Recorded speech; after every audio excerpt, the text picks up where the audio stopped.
As a student, when you are working in the lab, you need to know where the safety equipment is located so you can protect yourself. Welcome to Lab Safety Orientation. Meet Jimmy, every student. He'll be assisting us today as we discuss the importance of being prepared for any lab emergency. Say hello, Jimmy. We considered hiring Bob West, but decided he was too handsome for this role. Let's begin.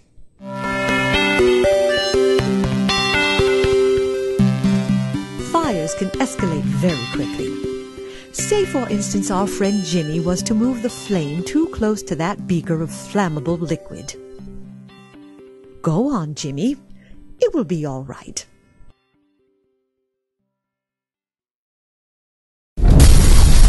See, fires can escalate very quickly.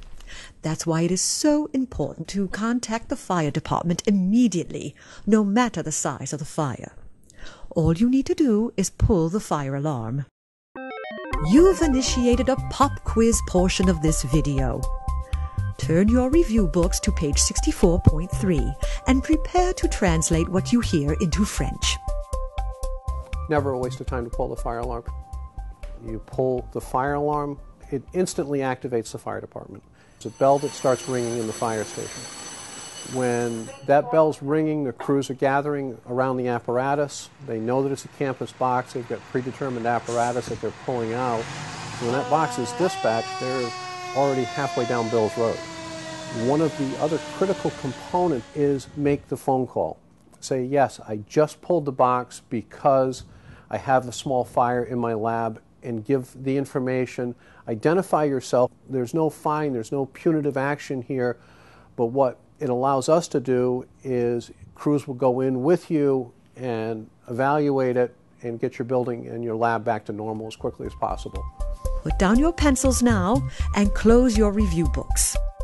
If you are in a building and you hear the fire alarm, evacuate the building immediately. This is what the fire alarm sounds like.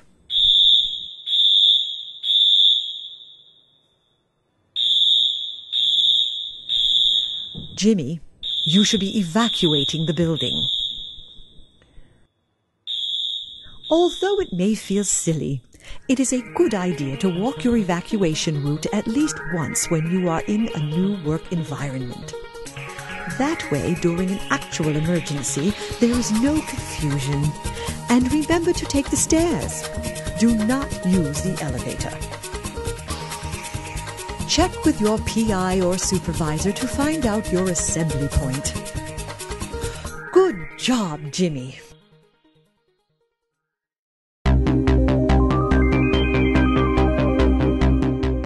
When in the lab, accidents can happen at any time. Say, for instance, Jimmy accidentally gets some chemicals on his clothing.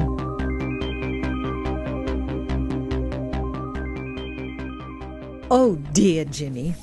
That vial is marked highly corrosive. You had better get to the safety shower immediately.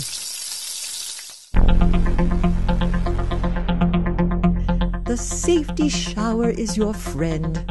It can be used to remove chemicals from your body and can also be used to put out fires.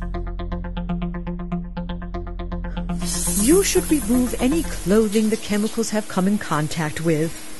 However, since Jimmy has quite an unsightly physique, we will ask that he refrain from that for the sake of the viewers. The safety shower will make a big mess. That is okay. A mess can be cleaned up. Your arm cannot be grown back.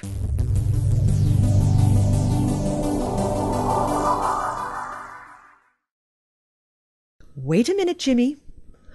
What would happen if someone got chemicals in their eye? I said, what if someone got chemicals in their eye, Jimmy? In this situation, you would use the eye wash station.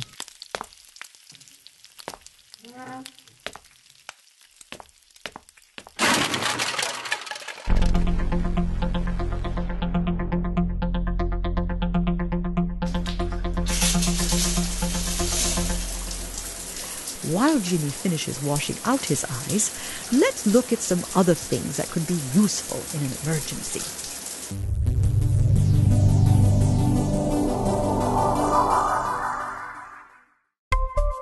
Take your neighbor's review book, open to a page of your choosing, and prepare to be quizzed. A drench hose can be used for rinsing off small spills. Only attempt to use a fire extinguisher if you have been trained and feel comfortable using it. Otherwise, activate the fire alarm and evacuate, as Jimmy showed you earlier. Your lab may be equipped with spill kits for small spills. For spills of anything that is beyond your response capabilities, call dispatch at 874-2121. The final thing you should know about is a first aid kit. If you've been trained in first aid, use this. If medical attention is needed, though, call dispatch at 874-2121. Jimmy! Good job, Jimmy.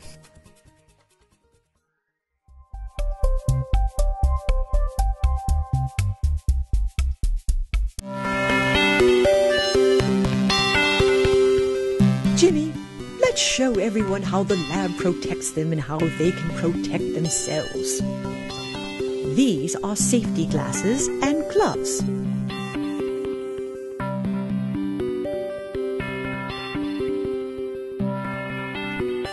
Yes, Jimmy, they make you look like a geek, but you weren't getting any dates anyway.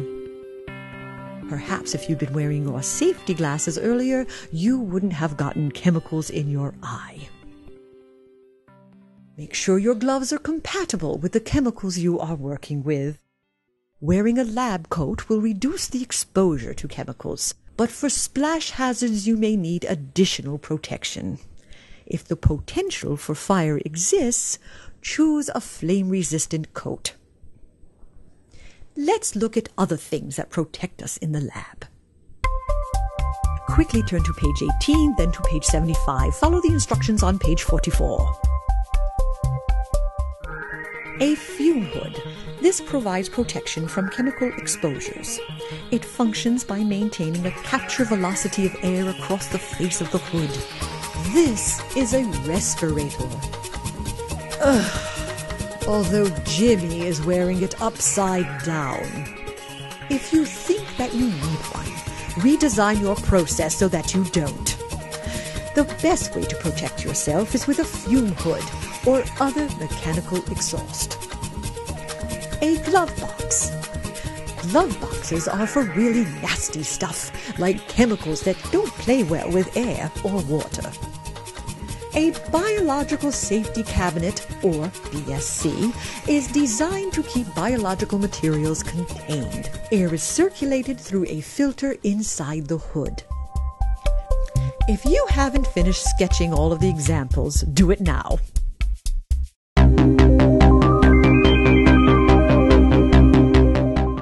Uh-oh, Jimmy. It looks like someone didn't dispose of some hazardous waste properly. Oh, what poor timing. If this were still the response portion of this video, I could tell you what to do. But for now, let's show everyone where they are supposed to put hazardous waste.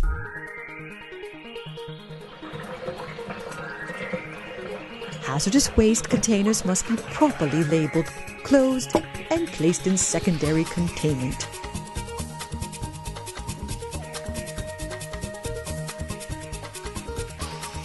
This is the glass disposal box. Use this for disposal of non-recyclable glass. Seal, label, and carefully place in the dumpster. This is a biohazard and sharps container. Jimmy, could you place that very sharp object into the container for me?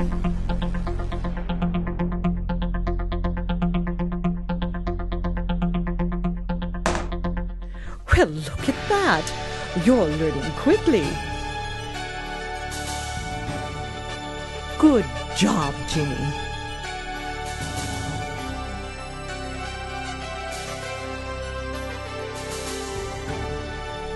Yes, you're still an ugly man.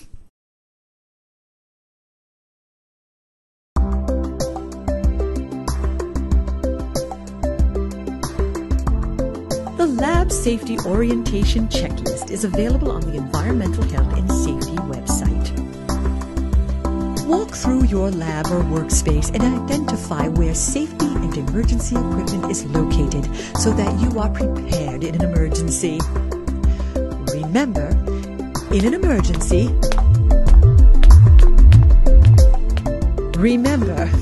emergency, call dispatch at 874-2121. The university's most important assets are its people, its students, staff, faculty, and guests.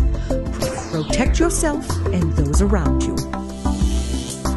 And now for the small print. This video is designed to familiarize you with your surroundings. Additional training will be provided by your PI or instructor on how to properly use the equipment shown in this video. No students were actually harmed in the making of the video. We don't want you to be either.